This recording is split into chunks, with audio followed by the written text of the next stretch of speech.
Jeff, do you remember the time that I told you I wasn't feeling well and you gave me a guitar signed by Leanne Womack? Tickets to the San Jose Sharks game and plane trips to New York and hundreds of thousands of dollars? Yeah, I mean, I thought you were really sick, and I also didn't really personally need a guitar signed by Leanne Womack. What if I told you I made all of that up? Well, then I'd say you learned nothing at all from Amanda Riley. We're doing a full recap of Scamanda on this episode of So Much Crime, So Little Time.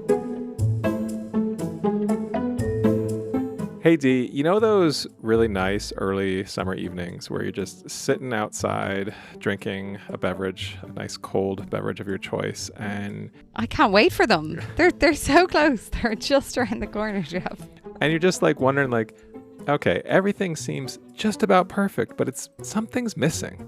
What's that one thing that's missing on that perfect early summer evening? Oh my God, Jeff, do you think it's patreon.com/so much crime, so little time, where you might get longer time machines, early release episode, bonus content, and some hilarious outtakes? I thought it was maybe like watermelon, but that's good too. Yeah, I reckon it's that warm fuzzy feeling. When it's warm outside, you need to warm up inside sometimes, you know? And that warm fuzzy feeling that comes from supporting the show. That must be it. All right, so patreon.com/so much crime, so little time. Welcome to So Much Crime, So Little Time. I'm Dee. And I'm Jeff. And before we start, just a quick warning. Warning. This episode is going to have spoilers for Scamanda. We're going to discuss the whole series. If you haven't listened yet, check out our preview episode on this show. It's the one before this one in your feed. You can also find a link for Scamanda in our show notes. Before we dive into our full recap, let's give you a little reminder of what the show is all about. So this podcast was released in the summer of 2023. The host is Charlie Webster, a journalist, speaker, advocate, and athlete. There are 8 episodes in total, several bonus episodes, and those 8 episodes range from 40 minutes to an hour and a half. So a bit of a variance in the episode length there. All right, Jeff, tell us a bit about the story that we covered in episode 1. Yeah, all right. So episode 1, we met Amanda Riley. When Amanda was 17, this couple, Alita and Corey Riley, brought her into their home to help out. They had a young daughter named Jamie who had cancer, and she was 8 years old at the time. And so Amanda came in, taught cheerleading to Jamie, just kind of like raised the spirits. After a few years, Corey left his wife, and he ended up in a relationship with Amanda, who is 12 years younger than him. Then we hear about Amanda starting a blog where she posts about her own battle with cancer. She at first seems to successfully beat the disease, but then it comes back, and she's posting about how she needs to raise money, a lot of money, to pay the medical bills for the cancer treatments. We ended the episode with an investigative journalist named Nancy getting a tip that she should really look into Amanda and what she was posting on her blog. That's where we ended. We talked a lot about it in our preview. Now we listened to a bunch more hours, so many more hours of this. I listened to all the 8 episodes. I listened to a couple of the bonuses, not all the bonuses. There are a lot of bonus episodes. I think I listened to separate bonus episodes to you. So yeah, let's dive in and hear like where exactly do we begin? I want to pick back up with something we talked about in our preview. Do it. Let's do it. So one of the things we talked about, so Amanda is obviously the center, the title, just the focus of this podcast. And one of the things we complained about in the preview episode was the voice actress who they had read the passages from Amanda's blog. Mm-hmm. She kept going throughout. And then in the 70th minute of the final episode, she reads the statement that Amanda gave in court at her sentencing. And it's like a different person. And it just hit me like, I've listened to 7.5 episodes at this point, hating Amanda, finding her insufferable, completely like lack of sympathy for her. And then I hear this other voice, and it just hit me like, if this had been the voice all along, how would I have felt about Amanda? I just felt like that it was made very clear that there was a totally different persona going in here. There was the sales pitch persona, and then there was the, oh no, I'm in trouble. what pissed me off most, just before we jump past this, about her speaking in court, was she knew that this was coming for a few years, I think at this point, definitely a few months. Yeah. And yet she was saying, I'll do all these things and blah, blah, blah. Well, there was no substance. She wasn't saying, since I've realised this, I've found narrowed in my ways. I've been doing X, Y, and Z. I've been helping out these charities. I've been doing this at least to fucking pretend you give a shit and to give back. I've started to donate monthly to this cause. I've volunteered hours to this cause. There was none of that. It was all this, if I am a pretty white girl and I sit there and look sad, I'll be fine. Yes, I agree. Come with me for a second on a journey, and I'm not sure I know where I'm going, but I'm going to start. Great. What hit me, and I didn't say this particularly well at first, but let me come back to it. When I was listening to her do that court statement, it hit me about how much I hated her for the first 7.5 episodes and had no sympathy for her. And then hearing her do that court statement, it didn't change my opinion of her necessarily. It changed my opinion of the podcast, I think, a little bit. It changed my opinion of some of the choices made by the podcast, because I realized there was no, I don't know that I want, we've talked about this before, where it's like, should we get sort of like the other side, or like how the person who did the crime, like what led them down that path, what made them evil, what turned them into a serial killer, like those kinds of things. And here, and I don't want to fall into that trap of like, oh, well, because she is this white woman, like we should be more sympathetic to her. But what I didn't get, and I got it a little bit in one of the bonus episodes, and I want to talk about that later, but I didn't really get why she was like this, what she was like before, how she got here. And one of the things I think with the construction of the podcast that made that more complicated, so aside from the voice actor reading her blog post, was the way it jumped around in time and sort of dropped these little bits of like, oh, actually, she told these people she had cancer way back in this year before she did the blog. And, oh, actually, like this happened out of sequence of that other thing. And it was really hard. I had a hard time, and I wanted to ask you, I had a hard time knowing where we were in time throughout, because it kept jumping around. And that I feel like if this was a complicated enough story, it was a complicated enough scam she was pulling. And there were a lot of people, and there were a lot of voices. And I guess I just kind of lost the thread at a few points. And I feel like because she's at the center of this, I feel like it hit me in that last episode of like, oh, all I know about this person is that I kind of hate her. She doesn't have cancer. Yeah. And she never admits that, though. Right. Sure. But I feel like to anyone. She never even admits it to Jessa, and that's kind of sad. Like at the end, she gets up and she's like, to my bonus daughter. Go fuck yourself with that phrase. I'm so sorry that you have had to deal with this. I'm so sorry that this has happened. This didn't happen. You created this. You made this happen.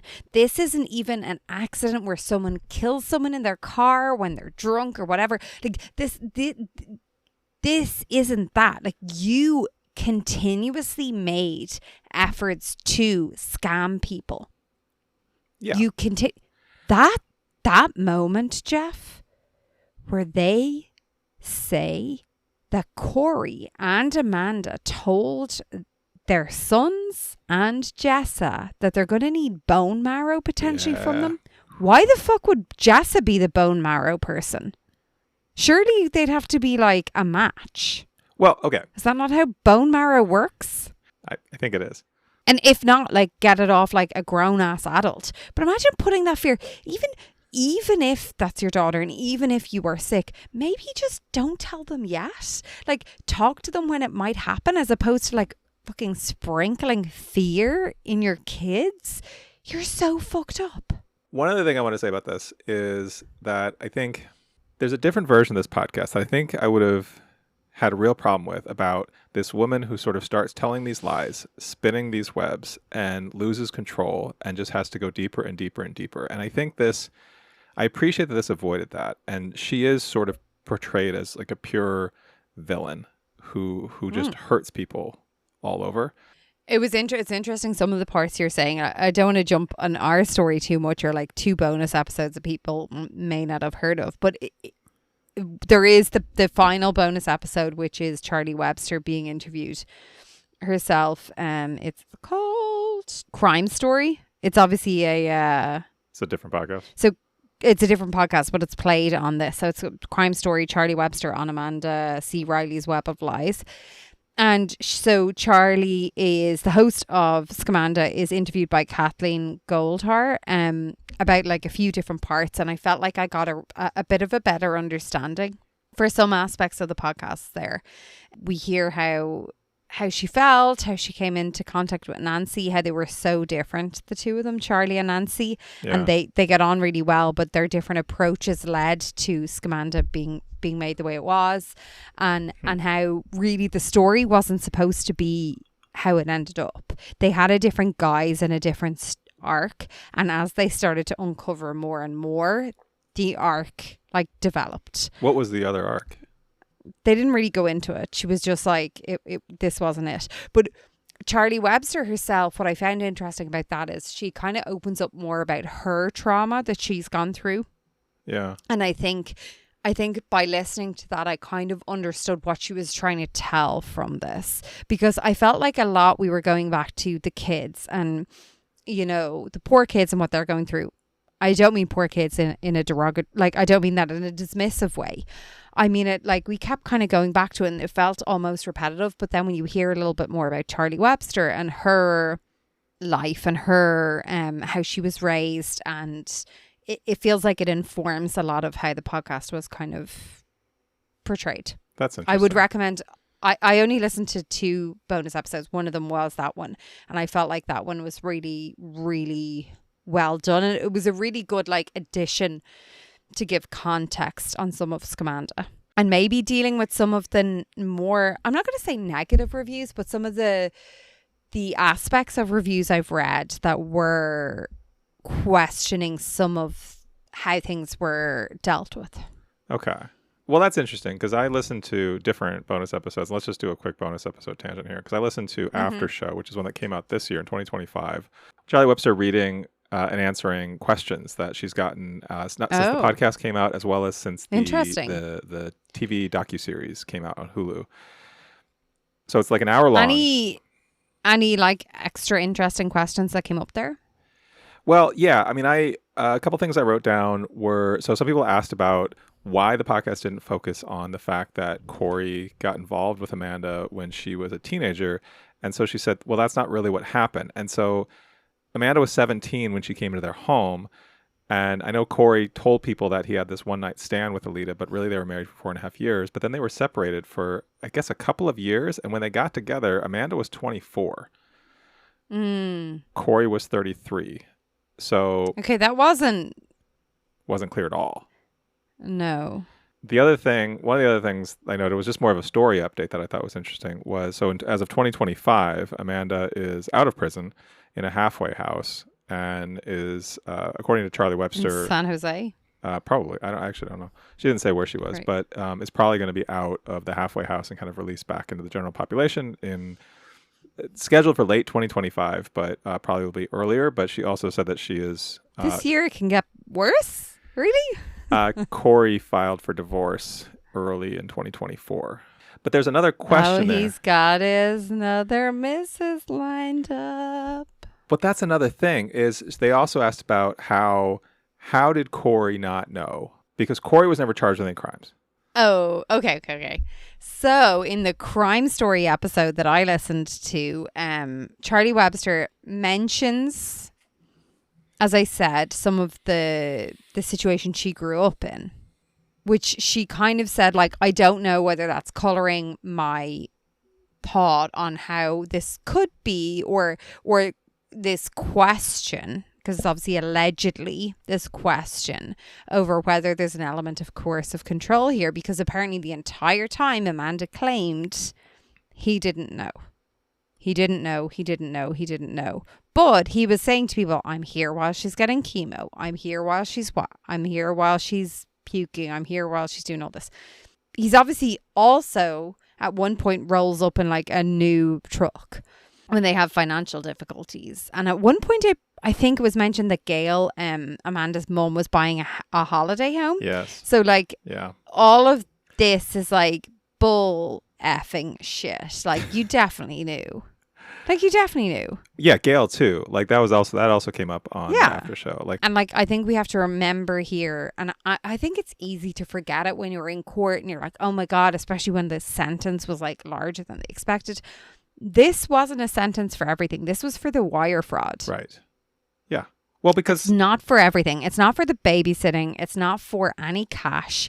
It is not for the any in-kind donations, like the tickets, in-kind the guitar, donations. The because that stuff's not a crime. The points to lie. Right? It's not a crime to lie. Yeah. And so I think that was the whole thing that they were talking about in that crime story, was like, well, he hasn't been charged with anything. But is it a case that he was just like, even the fact that he was saying Alita was a one-night stand? Like, you have a daughter together, you're married for 4.5 years. Like, what a shit. Now, obviously, we knew he was a shit from the fact that apparently he wasn't making Jamie and Alita dinners, but he was making Jessa dinners when they were living together. And Jamie was going through cancer. Like, I don't think I've ever met such a big prick. Like, fucking hell, you're an arsehole. But then also he was described throughout this as a bodybuilder, a fireman, self-professed fireman. He worked with like fire sprinklers or something. Like, I don't know. I was like, okay, like talk about like a stretch. And like, I don't know, how many people have you met who like to puff up the truth? So like there is there's lots of people in the media right now who have an element of truth with everything they say, but they do this thing where it's like this whole extra part. And then at one point he's a professor. I'm like, well, okay. That gets me to something else I wanted to bring up, because something that I was fascinated by, and I think I brought it up in our preview episode. I definitely talked to you about it. It wasn't really covered here, but it was a whole focus of one of the bonus episodes, was Amanda's job. So she had a job for a while as an English teacher at Valley Christian School, which is a school in San Jose. It's a Christian school, as the name suggests. Actually, not in a valley. It's on top of a hill. There was parents on here on this podcast being like, I didn't know that you didn't need a credential, a credential or a qualification. I just assumed all the teachers were qualified here. See, you were spending how much money a year, and you are presuming that people are qualified here? So I want to say something about that, because I taught in a private school. I was not credentialed. Same with my wife. Now she is credentialed and she's teaching in a public school. And so we've had a lot of conversations about what a kind of ridiculous system this is, where the schools that people pay tens of thousands, if not hundreds of thousands of dollars to send their kids to, have teachers who have no actual credentials, no training in education, have not done student teaching, have not gone through any type of teacher training program. But is this not like kind of the same as what Amanda's doing nearly? Like it's not a lie if we don't just omit this very important fact. Right. Or is it like ignorance on your part? You haven't done due diligence to figure out like the situation here. But that's where, okay, so this is where I was going with the bonus episode. So there's a bonus episode that is an interview that Charlie Webster does with a teacher at the school in Gilroy, where Amanda goes and becomes the principal for a little while. And this is a Christian school, so it's a private school. And the teacher is a teacher who had been a parent at the school and then became a teacher, loved being a teacher. Amanda comes in as principal, basically gets the job she is, and so they don't name the teacher because she's worried about retribution, although she does not work there anymore. The teacher tells the story of how basically like one day just the leadership of the school came out and said, we have this great new principal, Amanda Riley, and they were just sort of dumbfounded about like, well, okay, who is this woman? And Amanda comes out and says like, oh, you know what? I taught at Valley Christian. I taught all of these different subjects. I have a master's degree in this. I have a degree in this. And the teacher's like, wait a minute, you're like, I don't know, 30 years old, starts doing the math. Is like, there's no time for you to have done all these things. Because at first she was excited. She's like, oh, great. She has all this background, all this experience. It's going to be so useful as a principal of the school. But that's another part of her life that she was just making it all up, which that's a story unto itself. But then to me, the more interesting story was, okay, so she becomes principal of the school, which is a demanding job, regardless of the school. Being a principal, it's a big job. You got a lot of stuff to do. There's a lot of people kind of looking to you. And she was a garbage principal who was abusive to the staff. And she played them against each other. she was never there, but she would harass them basically by email, basically telling them what a terrible job they were doing and kind of pitting them against each other. And then also playing the sympathy card of like, oh, actually, I have cancer. And this was the school where it's alluded to in the main podcast, where there was another teacher there who had cancer and died. Yeah. And Amanda, seemingly, it's alluded to in that bonus episode, they did a fundraiser, and Amanda's like, oh, just slide the money under my office door, and I'll give half of it to the other teacher. Oh, my God. Did that happen? Probably. Who knows? It was cash. To me, like that one episode, that one interview, which is a bonus episode, that's a podcast unto itself of like what went down at this school. How did that affect the other teachers? How did that affect the parents, the kids? And like, how did she get this job in the first place? How did she convince the leadership to hire her? How easy is it to get a job as a principal of a private school in Silicon Valley, in the Bay Area? I will say the podcast mentioned that when you drive into Gilroy, you do smell the garlic, and every time. That is 100% true. Yeah, no, I get what you mean. That it was baffling that she was able to do that. But again, I go back to the fact that she was clearly so believable. Sure. And I will say, if she wasn't attractive and she wasn't skinny and she wasn't white, it feels like these things wouldn't have happened as easy for her. Wow, you sound like me. And blonde, maybe? You sound like me. That's something I would say. Did you read... she never got rid of her eyebrows or her eyelashes, so she shaved her head but kept the rest, which apparently some people were like, well, this is a big giveaway, because as anyone who knows anyone who has gone through chemo and lost their hair, they don't just like lose hair on their head. Just the hair on your head. I just feel like yes, the eyebrows thing is a giveaway, but so is the pregnancy and the fact that she had these babies who weren't affected by the massive amounts of radiation she was ingesting. Oh, see, she wouldn't have been. Yeah, but she was when she got pregnant. Her miracle babies. I think this all goes back to the fact that I think this might have been alluded to in the bonus, or the crime story episode. It was definitely alluded to in some reviews I read about this podcast in general.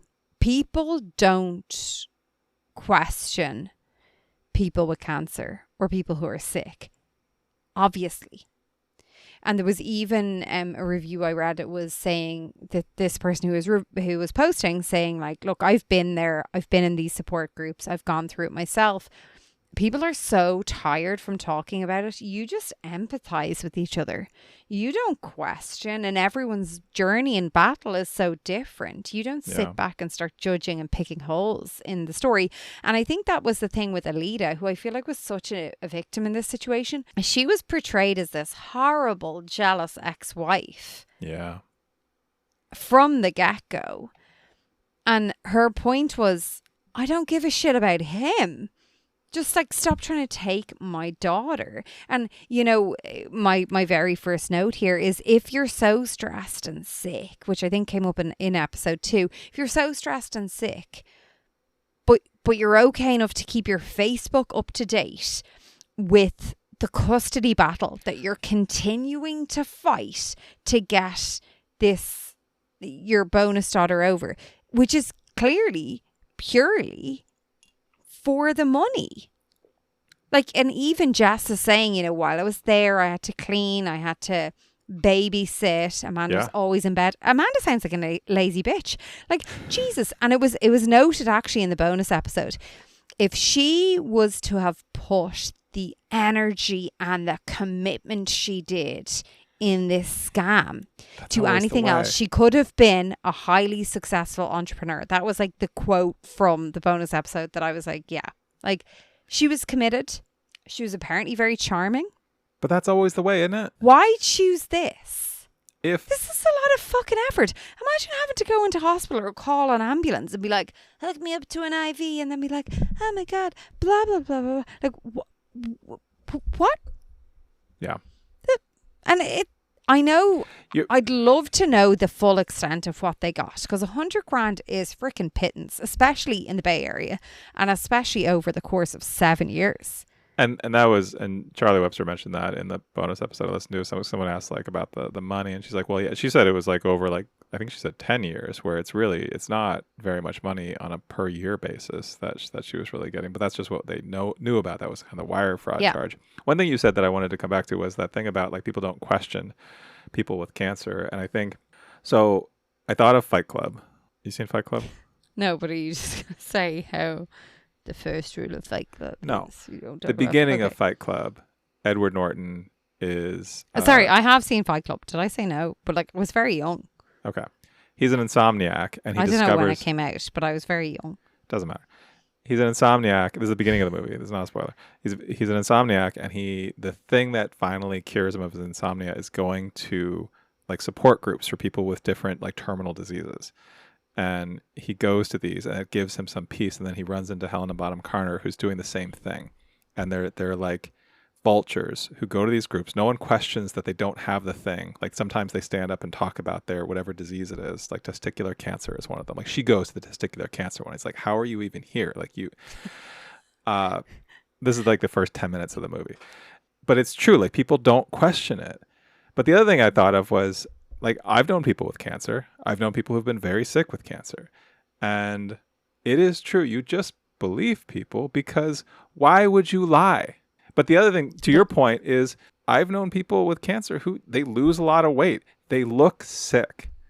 When they go through chemo, they look rough. Like it's not good. And she seems to have looked radiant throughout this whole thing. Like she was flying back and forth to New York. Like just the flight across the country alone seems exhausting for someone going through if they were really sick. I mean, I do think that if you were acting, you could act. And again, it goes back to the questioning thing, but like it was noted multiple times how like she seemed, at points people were saying, you know, she turned up to school in her pajamas because she was so sick and she had to go to the hospital after. There is no need. Sweatpants and a t-shirt. We're in California. Like that is basically pajamas, but at least it's not. Yeah, you know sure. what I mean? Like California formal. Or like throw a dress on. The amount of times I've been like, I don't want clothes today, so I throw on a dress that is like basically a sack, and I'm like, yeah, I can go to work, and people are like, I love your dress. I'm like, great. I hate that like I have to like do anything around people. I don't want to be wearing jeans, or I don't want to be what, you know what I mean? Like there is a way to do the comfort thing without like going in your pajamas. That's a choice. That is a choice. Well, and also apparently she always said she was tired or she was slumped over. They are things you can act. Obviously, you can't act the like loss of weight and the actual gaunt and the real sickness. But not everyone gets all of the side effects from chemo or radiation. I wanted to bring up the Christian angle. So we hear a lot about this church, the FCC church in San Jose, which is like a mega church in San Jose. And we hear from several of the people who went to this church. And we actually hear audio of Amanda talking at the church. Something that struck me that I think actually was covered well in this podcast was how she chose this group to prey on that were very susceptible to giving her money and wanted to see the best in her and wanted to think the best for her and really just like were kind-hearted people. I don't know, like it's, and this is related to the Christian school thing, but like the type of people that you were choosing to prey on, I feel like in a way are maybe not the most sympathetic population, but they're certainly a vulnerable population. Like these are people who are inclined to believe you. And I don't know, like, you know, she walks into this church seeing them as easy marks. And oh yeah, it's the same as the school, Jeff. No, sure. But like, yeah, if she had rolled into San Jose Unified School District public school, they would have laughed her out of that school. You know? Yeah, definitely. I mean, Santa I don't Clara know if Unified laugh School her District. out, but it would be a much more like of a longer con. Oh yeah, there's a couple of things I want to talk to you about. First of all, on the note of ads, Jeff, there were so many ads, and that came up a lot in the Reddit reviews that I read, and just the I'm sorry. reviews of each podcast. Can you hold that thought? I'm going to spend 5 minutes just talking about some products that you might be interested in. Do you know what would be worse than that? If you took the annoying voice that was narrating the most annoying character, and instead of making it very clear that we were stopping for ads, you just kept it going. There was this girl who Yeah, was I know. selling shit the whole time, and it was the same person or a really similar voice. I'm like, I know the yeah, girl. like, is this Amanda? And I was skipping, and I couldn't get over how many times I had to press the button. My phone kept freezing. I was like, this is I said this to you in the taxing. preview. I was running, and it's a little button on my earbuds that I press, and I'm just like, I'm worried I'm gonna like trip on the sidewalk because I'm just like doing and then I go too far, and then I have to go back because there's no gap. I really appreciate. We've talked about this a long time ago. The podcasts that have a clear delineation between end of segment and ads. Sometimes it's a musical cue that is long enough that when you're skipping ahead, you can hear it. Sometimes it's just a pause. What a great thing to do in the production of your podcast. Mm-hmm. Like I could just say patreon.com/so-much-crime so little time. I'm just throwing that in there. I'm not doing a whole 5-minute ad. I'm just saying that. And we're going to come back and talk about Scamanda. So, okay, that was my next point, my final point before I go into some reviews. This podcast blew up. This podcast was so popular, Right. deemed maybe one of the most popular of the year. Yeah. Why do you think that was? What a great question. I think it's lightweight true crime. Oh, tell me more. We cover a wide spectrum of true crime on this show. We do. And I think this is one that is, in a way, low stakes. It's definitely crime. There's definitely evil here. But there's no children getting abducted or murdered. There's no serial killers. There's no horrific violence. This is true crime, but it's like has a gloss on it. Do you think the reason then it blew up is maybe because people feel like they're able to be more judgmental and have more opinions on this, like strong opinions on this, than they would have another podcast that is dealing with, say, Finding Ruby? I feel like it would be very hard for anyone to have a strong opinion other than the opinions we had on that podcast. I think so. I think that's part of it. What do you think? I have other opinions, but what are your opinions? Yeah, I think lightweight is a good way to describe it. Sometimes I think regardless of what media you're looking at, the thing that's going to be most popular is going to be the more mainstream, kind of safer route to take. And I feel in a way like the way this podcast was told was probably the safest way to tell it. Yeah. I don't think it's always important to try to be cutting edge or try to tell like the most unique angle. I just think the way this was presented was the safest way. And I feel like there was a lot. I still feel like there was a lot to be desired. Part of me, when I realized how popular this was, in my mind, what happened was, oh, this definitely was a pandemic podcast. Had to have come out during the pandemic because people were just eating up loads of shit. Just being like, oh my God, have you heard this? Like, listen to this. And it was kind of popularizing or like inflating the popularity of a lot of different shows, TV, radio, whatever, without having a solid backing or reason for it. But it's not. This is 2023. Yeah. And so, I don't know. Then I have to come back to the small little pretty white girl. I think that's a big part of it. Lying about something so horrendous and doing it in like a church and in a school and like preying on very vulnerable people. One other way I would say it is, I think some of the ones we talk about are like I don't know the right metaphor. I'm going to say like the Law and Order SVU. And this is more the NCIS. Like this is like the Mark Harmon, family friendly CBS drama, the CSI with LL Cool J. Like it's slickly produced, it's professionally made, it's accessible, and it has a clear right or wrong. You're not going to have nightmares about this podcast. I don't know. It felt to me there's one review I read that said like it was hell-bent on stretching it out to as many episodes as it could. And it kind of became a little bit tedious, is what one review said. And I do get that. Now, this was a week where I actually had time to listen and I was okay with an hour and a half long episode. And I was like, okay, this is fine. But I was eager to listen to the next part of it after I got through all the fucking ads. Well, like, well done having so many advertisements there. I'd love that for us. But I don't know. Let me ask you a question about that. It doesn't feel to me of the best podcast we've ever listened to. No, I don't think this is. So many reviews I read that are saying, I don't understand why it was drawn out. I don't understand why it was in like so many episodes. It could have been done in half the episodes. Other reviews that are saying, wait a second, 8 hours, over 8 hours of like listening, minus the ads. So I don't know, 7, 6, 5, who knows. And we still have questions. And the questions seem to be so basic. How did she do it? Like, it was mentioned she used to go to the ER. She used to call an ambulance. Blah, blah. No, I want to walk through here.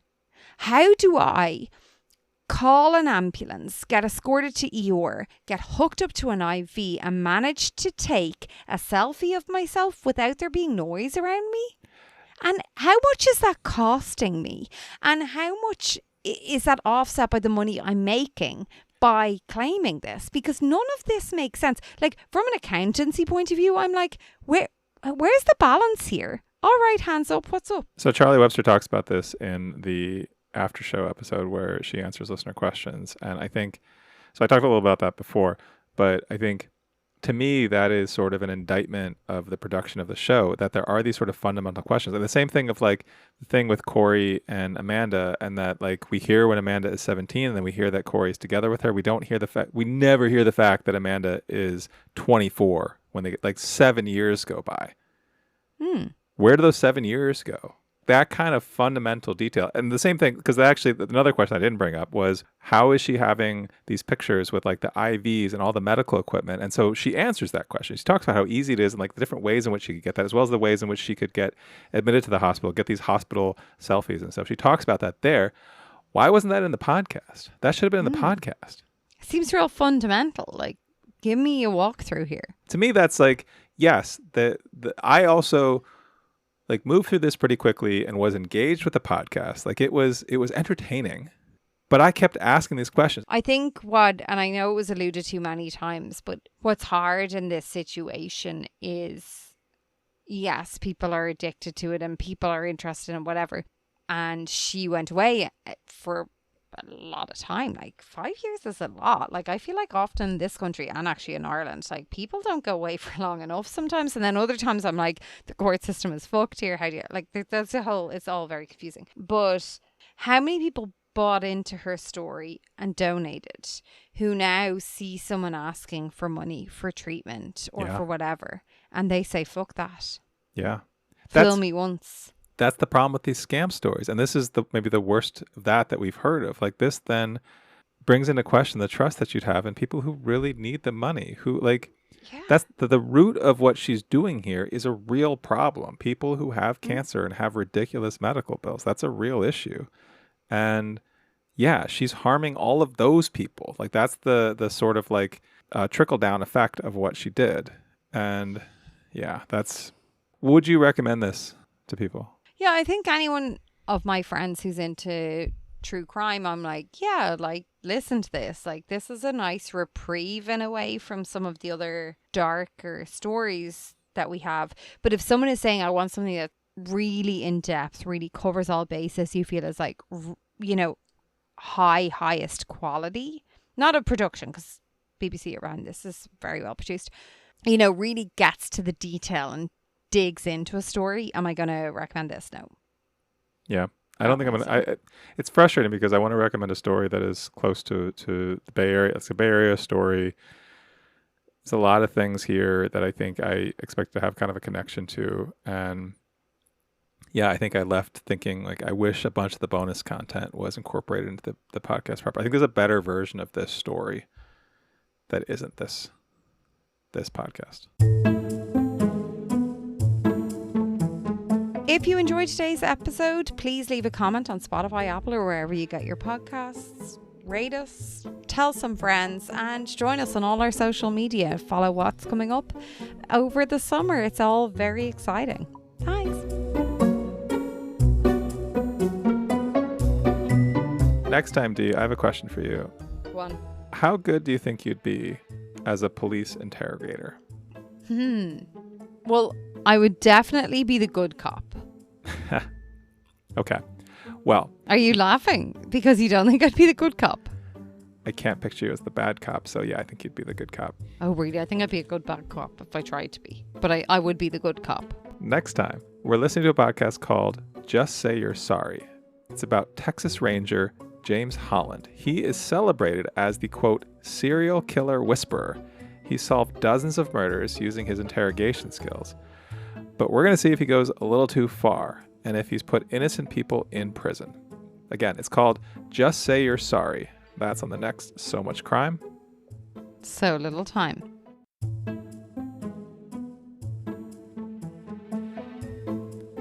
So Much Crime, So Little Time is a production of Mind Glove Media. The executive producer is Paxton Caloriso. Our associate producer is Blythe Ty. Our theme music was composed by Vyacheslav Starostin. If you haven't done it yet, please subscribe to this show on your podcast app. And don't forget to give us a 5-star rating and a review. Even better, tell your friends. To join the discussion, look for us on social media. Check out the show notes for all the links. Thanks for listening.